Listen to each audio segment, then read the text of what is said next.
Welcome to کتاب نگری YouTube channel. کتابوں کی نگری میں آپ تمام سامعین و حاضرین کو خوش آمدید۔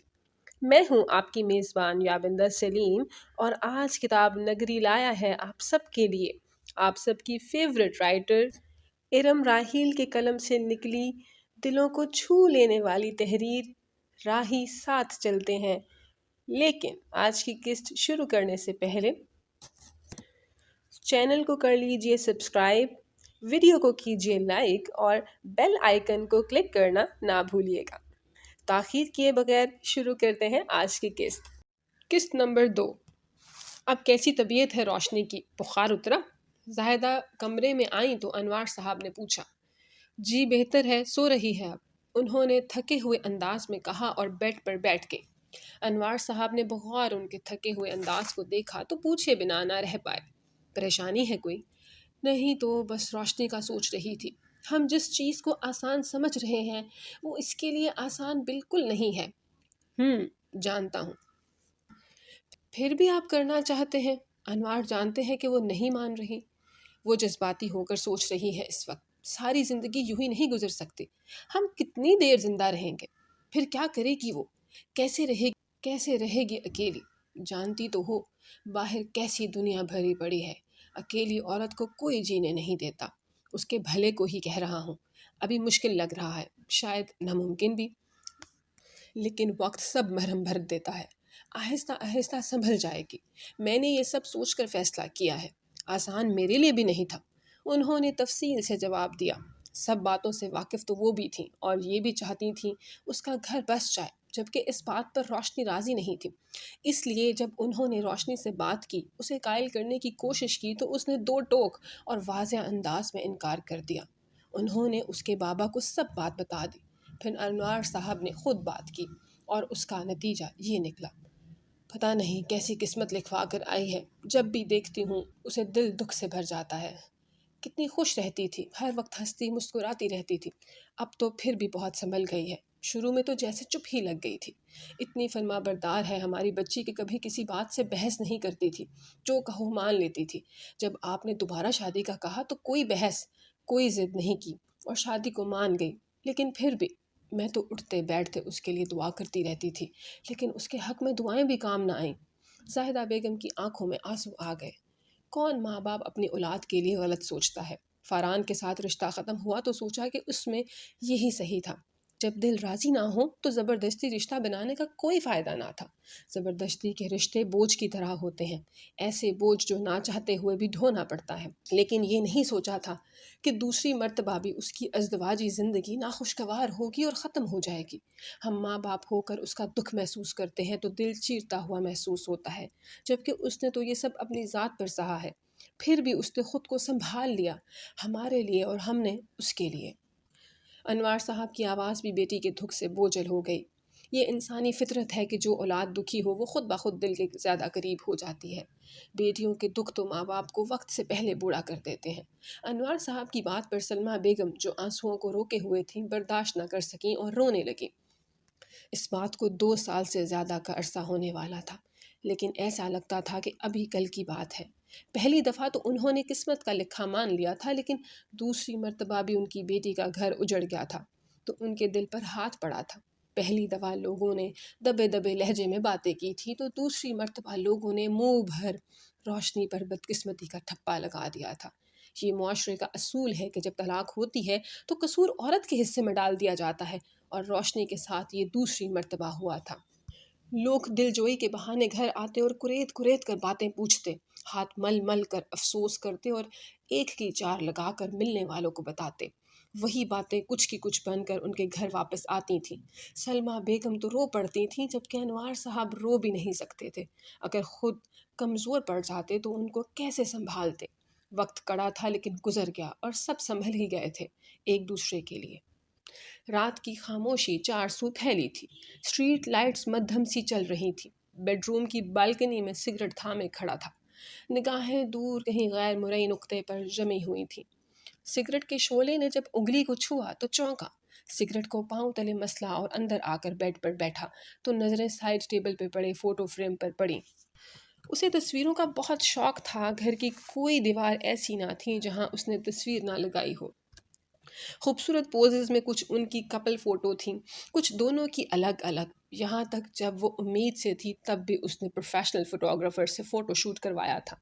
یہ بھی ان تصویروں میں سے ایک تھی۔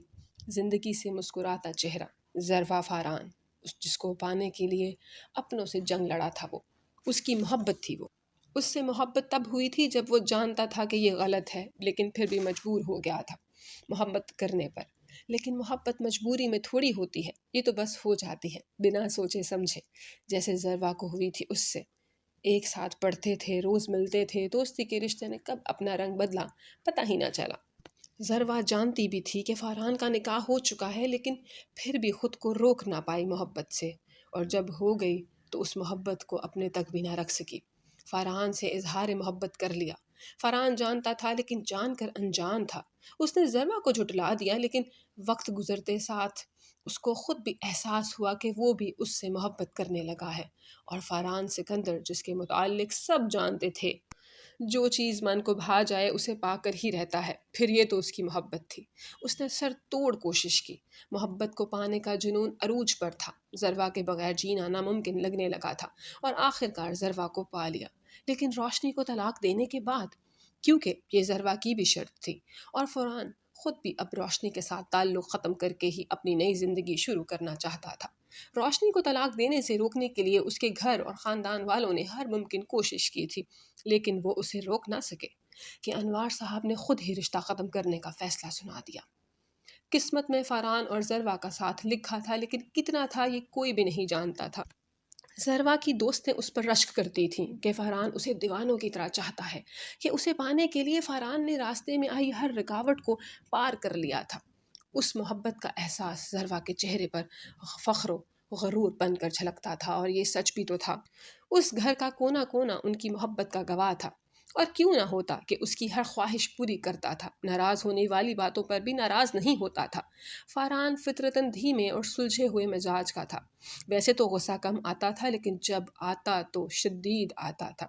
چونکہ ذروا خالصتاً اس کی پسند تھی، گھر والے اس کی خوشی میں شریک تو تھے لیکن جانتا تھا دل سے نہیں، تو وہ اسلام آباد سیٹ ہو گیا، اور ذروا بھی اس کے ساتھ ہی رہی۔ ذروا نے بھی اپنے سسرال میں گھلنے ملنے کی کوشش نہیں کی، کہ نہ ہی فرحان نے اس کو مجبور کیا۔ وہ جانتا تھا کہ سب آہستہ آہستہ نارمل ہو جائیں گے، کچھ وقت لگے گا۔ البتہ ذروا کے گھر والے خوش تھے، وہ دونوں ایک دوسرے کے ساتھ خوش تھے، اور شادی کے 1 سال بعد جب ذروا امید سے ہوئی تو دونوں کی خوشی کا ٹھکانہ نہ رہا، کہ ان کی محبت کا جیتا جاگتا ثبوت اس دنیا میں آنے والا تھا۔ جب فاران کو خود باپ بننے کا احساس ہوا تو اسے اپنی کوتاہیاں نظر آئیں، اسے احساس ہوا اپنے ماں باپ کے دکھ کا۔ وہ گیا تھا اور ان سے معافی مانگی۔ زاہدہ بیگم اپنے بھائی سے نظریں نہ ملا پاتی تھی، بیٹے نے دکھ تو دیا تھا لیکن ماں تھی، بیٹے کو معاف کر دیا اور ڈھیروں دعائیں بھی دی تھی، لیکن خوشی کے لمحات کم تھے شاید، کہ ذروا کی ڈیلیوری میں ایسی پیچیدگیاں آئیں کہ ذروا اور بچہ دونوں جانبر نہ ہو سکے۔ فاران کے لیے تو یقین کرنا مشکل تھا، اسے لگا کہ یہ ایک خواب ہے، جاگے گا تو ذروا ہنستی مسکراتی سامنے آ جائے گی، لیکن یہ خواب نہیں، حقیقت ہے۔ اس حقیقت کو فاران نے مشکل سے ہی صحیح لیکن قبول کر ہی لیا تھا، لیکن اس فاران میں ذروا والے فاران کی جھلک تک نہ تھی۔ اسے لگتا تھا جتنی زندگی تھی اس نے ذروا کے ساتھ جی لی، اب نہ تو کسی سے ملتا تھا اور نہ ہی زیادہ کسی سے بات کرتا تھا۔ اس نے اپنے گرد اجنبیت کی دیوار کھڑی کر لی۔ اسے لگتا تھا کہ اس کی باتیں، کھلکھلاہٹیں سب ذروا کے ساتھ ختم ہو چکی ہیں، اور باقی کی زندگی بھی ایسے ہی گزرنی تھی، لیکن نہیں جانتا تھا کہ یہ زندگی ہے تو اپنے طور ہی چلتی ہے، چاہے آپ کتنی ہی دیواریں اپنے ارد گرد کھڑی کر لیں، اس کو کوئی دیوار روک نہیں سکتی۔ 4 ماہ پہلے لیلا کی شادی پر انوار صاحب نے سب کو انوائٹ کیا تھا۔ لیلا کی شادی سلمیٰ کے بھائی رفیق کے گھر طے تھی۔ بہت دیر بعد کوئی خوشی ان کے گھر آئی تھی۔ وہ چاہتے تھے کہ سب ناراضگی اور کدورتیں ختم ہو جائیں، اس لیے اپنی بہن کو محبت سے شادی کی دعوت دی۔ جانتے تھے کہ ان کی بہن ان سے شرمندہ ہے، لیکن وہ سب رنجشوں کو بھلا دینا چاہتے تھے۔ یہ شاید اس لیے بھی تھا کہ روشنی نے خود کو کافی حد تک سنبھال لیا تھا، اپنی فیملی کے لیے ہی صحیح۔ انوار صاحب جانتے تھے کہ جو کچھ بھی ہوا اس میں کسی کا کوئی قصور نہیں تھا، روشنی کی قسمت میں یہ سب لکھا تھا۔ انہیں ذروا کی وفات کا بھی دکھ تھا اور فاران سے ہمدردی تھی، وہ ان کے بیٹے کی طرح تھا۔ جب وہ عریشہ کو کارڈ دینے اسلام آباد گئے تو فاران کو بھی خود انوائٹ کرنے گئے تھے۔ فاران ان سے ملا تھا اور شادی پر آنے کی حامی بھی بھری تھی۔ بچپن تو سب کا ساتھ گزرا تھا۔ بچپن کی یادوں کے نقش اتنے کچے نہیں ہوتے کہ انسان بھول جائے تو اسے بھی یاد تھا۔ ہاں، ذروا کے اس کی زندگی میں آنے کے بعد وہ ان سب سے دور ہوا تھا، لیکن تھا تو ان میں سے ہی۔ انوار صاحب 4 بہن بھائی تھے اور والدین بھی لاہور میں رہائش پذیر تھے۔ ان سے بڑی 2 بہنیں تھیں، پھر وہ تھے اور ان سے چھوٹا بھائی تھا۔ بڑی بہنوں اور ان میں بالترتیب 1.5-2 سال کا فرق تھا، لیکن ہمدان ان سے 10 سال چھوٹا تھا۔ سب سے بڑی بہن آمنہ، ان کے 2 بیٹے اور 2 بیٹیاں تھیں۔ ان سے چھوٹی زاہدہ، جن کے 3 بیٹے اور 1 بیٹی تھی۔ دونوں شادی کے بعد لاہور میں ہی رہتی تھیں۔ خود انوار صاحب اور ہمدان بھی لاہور میں تھے، لیکن 2 سال پہلے ہمدان کا تبادلہ فیصل آباد ہو گیا تھا۔ وہ ڈاکٹر تھا۔ انوار صاحب حلیم طبیعت کے مالک تھے تو ہمدان اتنا ہی شرارتی اور شوخ تھا۔ اسی ہنسوڑ طبیعت کی بنا پر سب کے بچوں کے ساتھ عمر کا فاصلہ مٹا دیتا تھا، لیکن بہنوں اور بھائی کے بھی لاڈلے تھے۔ لیلا کی شادی پر اپنی ذمہ داریوں کو سمجھتے ہوئے 15 دن کی چھٹی لے کر شادی سے 1 ہفتہ پہلے بما اہل و عیال پہنچ چکے تھے۔ ان کے 2 بیٹے آہت، احمد اور 1 بیٹی ہمنا تھی۔ ہمدان کے آنے سے گھر واقعی شادی والا گھر لگنے لگا تھا۔ انوار بھی بھائی کے آنے سے پرسکون ہو گئے تھے۔ ہمدان اس شادی پر بھرپور انجوائے کرنا چاہتے تھے اور باقیوں کو اپنے ساتھ شامل نہ کریں، یہ کیسے ہو سکتا تھا؟ انہی دنوں انہوں نے فرحان سے رابطہ کیا اور اس سے شادی میں شرکت کے متعلق پوچھا تو فرحان نے ان کو چھیڑتے ہوئے کہا تھا، مشکل لگتا ہے، شاید نہ آ سکوں۔ جبکہ ہمدان سیریس ہو گئے، ہمارے لیے نہیں تو اپنی ماں کے لیے آ جانا، خوش ہو جائے گی۔ انداز سنجیدہ تھا۔ ماموں آپ سیریس ہو گئے؟ میں مذاق کر رہا تھا۔ وہ شرمندہ ہو گیا۔ لیلا بھائی کی نہیں، میری بھی بیٹی ہے فرحان، اور ان کا بیٹا نہیں ہے۔ مجھے پتا ہے وہ محسوس کرتے ہیں لیکن کہتے نہیں۔ لیکن تم سب کو وہ اپنا بیٹا ہی سمجھتے ہیں، اگر بھائی بن کر آؤ گے تو وہ بھی خوش ہوں گے۔ فرحان مزید شرمندہ ہو گیا۔ انوار ماموں کی رواداری کا وہ خود بھی قائل تھا۔ انہوں نے اس کی شادی پر بھی شرکت کی تھی اور بعد میں جب کبھی ملاقات ہوئی بہت محبت اور خلوص سے ملے، اور یہی رویہ انہوں نے ذروا کے لیے بھی قائم رکھا۔ شادی پر وہ خود بھی جانا چاہتا تھا، شاید وہ اپنوں کو پھر سے محسوس کرنا چاہتا تھا۔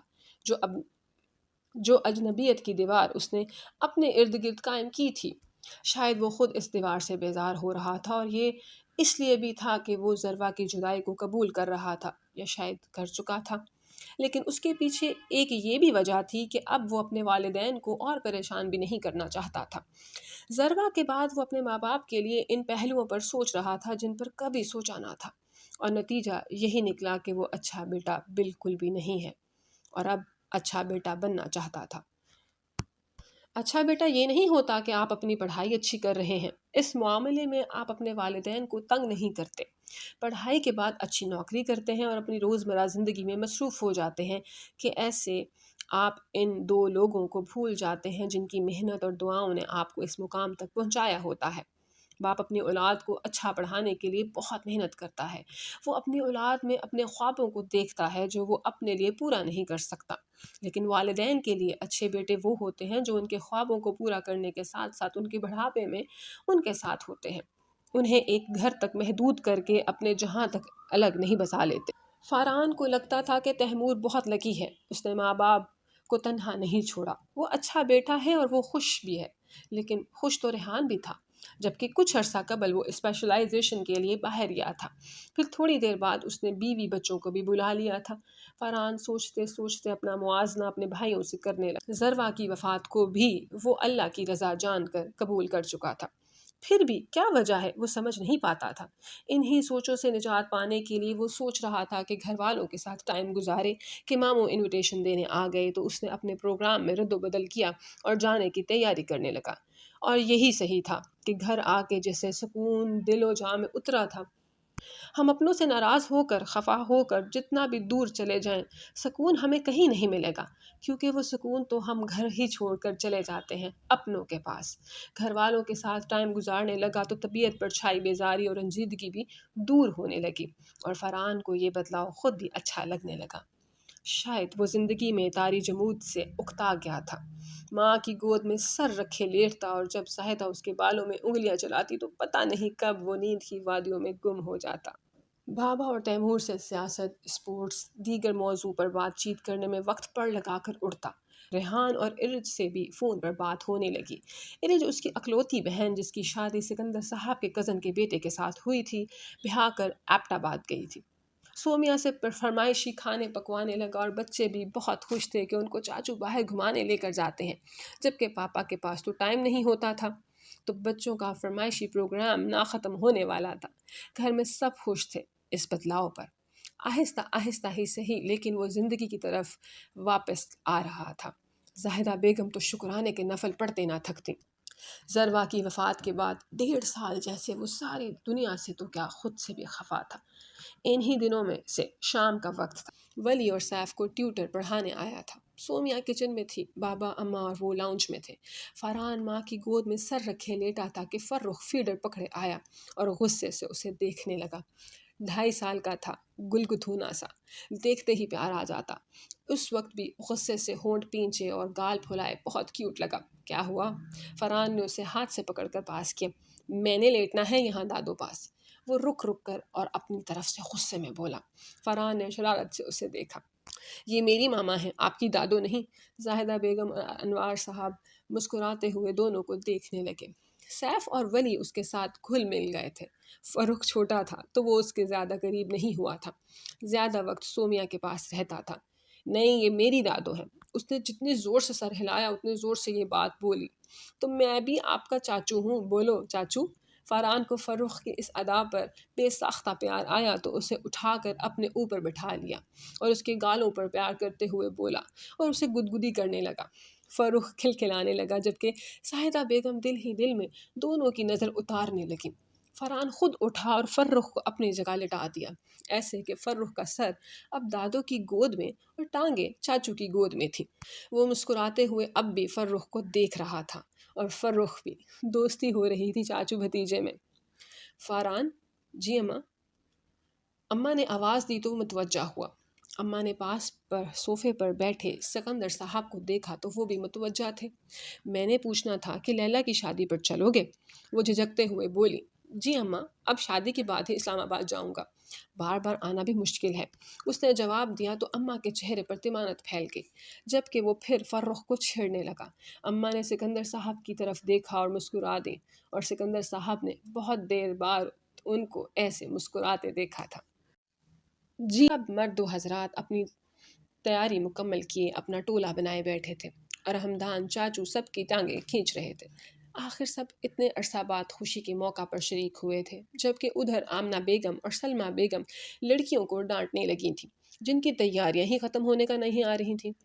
لڑکیاں جلدی جلدی کا شور مچانے لگی اور مائیں اپنے اپنے بچوں سے تنگ تھیں۔ کسی کا بچہ نیچے نہیں اتر رہا تھا اور کسی کو ابھی فیڈر چاہیے تھا۔ آمنہ بیگم کی بہو نے تو اپنے والے کو 2 لگا بھی دیں، جبکہ عریشہ کی بیٹی لپسٹک کھولے شیشہ پکڑے مگن تھی تو عریشہ نے اس سے بھی لگائی۔ مجال ہے جو انجوائے کرنے دیں اور اباؤں کو باہر ہنسی مذاق کرنے کی پڑی ہے۔ مجال ہے جو بچوں کو تھوڑی دیر کے لیے سنبھال لیں۔ اور لیلا دونوں ہاتھوں پر مہندی لگائے ان سب کو دیکھ کر دانت نکال رہی تھی۔ ہاں بی بی، نکالو دانت، اگلے سال تم بھی اسی لائن میں ہوگی۔ بھابھی نے اسے دانت نکالتے دیکھ کر چھیڑا تو لیلا چھنپ گئی۔ اسی وقت روشنی اندر آئی۔ بھابھی جلدی کریں، لیلا کو لے آئیں، کہہ کر چھپاک سے باہر نکل گئی۔ ہے روشنی تو تیار بھی ہو گئی، جلدی کرو اب تم سب بھی، بھابھی کہہ کر خود بھی جلدی جلدی ہاتھ چلانے لگی۔ چاچی کینڈلز کہاں رکھی ہیں؟ نہیں مل رہی، سارا گھن سار مارا۔ روشنی چاچی کے پاس آ کر بولی جو ہمنا کے بال بنا رہی تھی۔ کیا؟ ادھر کچن میں رکھی تھی، دھیان سے دیکھو۔ دیکھ لیا ہے، نہیں ملی، روشنی چھنچھلاتے ہوئے بولی۔ تو کسی سے کہہ کر بازار سے منگوا لو، اب اور کیا ہو سکتا ہے۔ انہوں نے مشورہ دیا تو وہ جلدی سے کسی کو بازار بھیجنے کے لیے باہر کو جانے لگی جہاں تمام حضرات تھے کہ سومیا نے اسے روکا۔ روشنی، باہر جا رہی ہو؟ جی، اس نے ان کے پوچھنے پر جواب دیا تو انہوں نے فرخ کو اسے دیا۔ پلیز دیکھنا اگر اس کے پاپا باہر ہوئے تو اسے اس کے پاپا کو پکڑا دینا، باہر جانے کی ضد کر رہا ہے، کہہ کر چلی گئی۔ روشنی نے فرخ کو دیکھا جو منہ بسورے ہوئے تھا۔ روشنی نے اس کے گالوں پر پیار کیا، ابھی بھڑنے کو ہی تھی کہ پیچھے سے ایسے لگا جیسے کسی نے قمیض کھینچی ہو۔ پلٹ کر دیکھا تو اپنا بھانجا تھا، وہ بھی منہ بسورے کھڑا تھا۔ کیا ہوا معیز؟ پاپا پاس جانا ہے۔ اس نے گہرا سانس لیا اور اس کا ہاتھ پکڑ کر باہر کو جانے لگی۔ ویسے تو سب تیاری مکمل تھی، بس مہندی کی پلیٹوں پر کینڈلز لگانی تھی۔ اس نے سوچا پہلے تیار ہو جاؤں پھر آرام سے لگا لوں گی۔ لائٹ گرین کلر کی کامدار شرٹ جو گھٹنوں تک تھی، ساتھ میں 2 ٹانگوں والا شرارہ ہاٹ پنک کلر کا اور اسی کا ہم رنگ دوپٹہ۔ شادی کے کپڑے لیلا نے لڑ کر خود تیار کروائے تھے۔ جب اس نے شور مچایا تو لیلا نے خاطر میں لائے بغیر اسے ایموشنل بلیک میل کر کے مجبور کیا۔ ناچار اسے اس کی ماننی ہی پڑی، لیلا کی خوشی کے لیے۔ میک اپ پھر بھی اس نے ہلکا پھلکا کیا تھا اور پارلر جانے سے انکار کر دیا تھا، لیکن اس میں ہی اس کا خوبصورت چہرہ اور دلکش ہو گیا تھا، جبکہ بال نہ چاہتے ہوئے بھی چچی کے پرزور اصرار پر کھلے چھوڑنے پڑے۔ کالے سیاہ ریشمی بال اور بالکل سیدھے، وہ بہت خوبصورت تھی، لیکن قسمت۔ شام کا وقت رات میں بدل چکا تھا، لیکن جدید طریقے سے کی گئی ارینجمنٹ اور لائٹنگ میں ہر چیز واضح تھی۔ باہر آئی تو سب مرد ایک طرف لان میں ٹولہ بنائے بیٹھے تھے۔ اسے چاچو بھی نظر آ گئے۔ اس نے سوچا ان کو کینڈلز کے لیے کہے، اور ان دونوں کے ابا بھی وہیں تھے جن کے منہ بسورے ہوئے تھے۔ وہ لوگ گول دائرہ بنائے اس طرح بیٹھے تھے کہ 2 لوگوں کی روشنی کی طرف پشت تھی۔ وہ جان نہیں سکی کہ کون ہے، باقی سب کو وہ دیکھ سکتی تھی۔ السلام علیکم، اس نے پاس جا کر سلام کیا۔ وعلیکم السلام، سب نے کورس میں جواب دیا۔ ارے بھائی کون ہو تم؟ چاچو اسے چھیڑنے کو بولے۔ چاچو پلیز۔ اس سے پہلے کہ چاچو شروع ہوتے اس نے جھنجھلا کر انہیں ٹوکا۔ ارے بھائی یہ روشنی ہی ہے۔ اس کے جھنجھلانے پر چاچو ہنستے ہوئے بولے۔ باقی سب بھی مسکرا دیے۔ معیز زین بھائی کو دیکھتے ہی اس کا ہاتھ چھوڑ کر ان کے پاس جا چکا تھا، تو وہ فرخ کو تیمور بھائی کو دینے کے لیے آگے بڑھی۔ تیمور نے دونوں ہاتھ بڑھا کر فرخ کو پکڑ کر اپنی طرف کیا۔ روشنی جو فرخ کو پکڑ کر چاچو کی طرف مڑنے لگی تھی لیکن مڑ نہ سکی۔ ایک جھٹکے سے فرخ کے ساتھ ہی جھکی اور ہلکی سی چیخ بھی نکلی۔ تیمور اور باقی سب نے اسے تشویش و حیرانگی سے دیکھا۔ بال پھر کھینچے تو روشنی بولے بنا نہ رہ پائی۔ سی تیمور بھائی میرے بال۔ دیکھا تو اس کے بال فرخ کی شرٹ کے اوپری بٹن میں پھنسے ہوئے تھے۔ 1 منٹ ٹھہرو، نکالتا ہوں۔ تیمور نے فرخ کو اپنی گود میں لیا، خود بھی بیٹھے اور اسے بھی اپنے سامنے کرسی پر بٹھایا۔ اب ایسے تھا کہ وہ فرخ کی طرف جھکی ہوئی تھی، دائیں طرف سے بال پھنسے تھے تو چہرہ مخالف سمت کر لیا۔ آہ تیمور بھائی آرام سے۔ ارے ماموں یہ تو نکل ہی نہیں رہے۔ ان کی کوشش کرنے پر بال نہیں نکلے تو انہوں نے ہمدان کو بلایا۔ کس احمق نے کہا تھا بال کھلے رکھنے کا؟ ہمدان بولتے ہوئے اٹھے۔ اب چاچی کا نام لوں گی تو برا مت مانیے گا۔ روشنی تل ملائی تو ہمدان نے کہکا لگایا۔ باقیوں کی بھی ہنسی کی آواز آئی، جبکہ روشنی اس صورتحال میں خود کو ان ایزی فیل کر رہی تھی۔ اوف کس مصیبت میں پھنس گئی۔ اس نے جھنجھلاتے ہوئے نظریں اٹھائیں تو چونکی۔ فرحان سکندر بالکل قریب ہی تھا۔ وہ انہی 2 کرسیوں میں سے ایک پر براجمان تھا جو تیمور کے قریب تھی، اور آتے ہوئے وہ اس لیے نہیں دیکھ سکی کیونکہ اس کی پشت روشنی کی طرف تھی، اور اس طرح جھک کر بیٹھتے ہوئے وہ اس کے قریب ہو گئی تھی۔ وہ بھی اسے ہی دیکھ رہا تھا۔ روشنی کا چہرہ ایک دم سپاٹ ہو گیا۔ اس نے نظریں جھکا لیں لیکن محسوس کر رہی تھی کہ فرحان اب بھی اسے دیکھ رہا ہے۔ وہ واقعی روشنی پر سے نظریں نہیں ہٹا پایا تھا۔ نہ جانے کتنے عرصے بعد وہ اسے دیکھ رہا تھا۔ اگر اس کا نام نہ لیا جاتا تو وہ پہچان بھی نہ پاتا کہ وہ روشنی ہے۔ جو بھی تھا ان کے درمیان رشتہ تو رہ چکا تھا۔ فرحان واقعی اسے دیکھ کر حیران ہوا تھا، جبکہ روشنی کو اس کی نظریں بری طرح چبھ رہی تھیں۔ چاچو کینچی لائیں، پکڑ کر کاٹ دیں۔ اچھا بھائی اب کچھ صبر تو کرو۔ اس کے جھنجھلا کر بولنے پر چاچو بھی تپے۔ روشنی ریلیکس، اب کے زین بھائی بولے۔ وہ سمجھ چکے تھے کہ وہ انکمفرٹیبل فیل کر رہی ہے۔ یہ لو نکل گئے، چاچو نے کہا تو وہ فوراً اٹھی اور پیچھے کو ہوئی تھی کہ چاچو کا پاؤں اس کے پاؤں کے نیچے آ گیا، اور اب کے چاچو کراہے تو روشنی سٹپٹا کر پیچھے ہٹی، نچلا ہونٹ دانتوں کے نیچے دبایا۔ روشنی! انہوں نے غصے و بے بسی سے اس کا نام لیا۔ سوری چاچو، روشنی فوراً بولی اور وہاں سے نکل گئی۔ آج تو قسمت ہی خراب ہے، جھنجھلا کر سوچا، اور احمد کو روک کر کینڈلز لانے کا کہہ کر اندر گئی تو تب گئی کہ امی اس کو دیکھتے ہی شروع ہو گئی کہ ابھی تک لیلا کو باہر لے کر نہیں آئی۔ جی تو سامعین و حاضرین، کیسی لگی آپ کو آج کی قسط؟ امید کرتی ہوں آپ کو پسند آئی ہوگی۔ اپنی رائے سے ہمیں کمنٹ سیکشن میں ضرور آگاہ کیجیے گا۔ اگلی قسط کے لیے اپنا خیال رکھیے۔ اللہ حافظ۔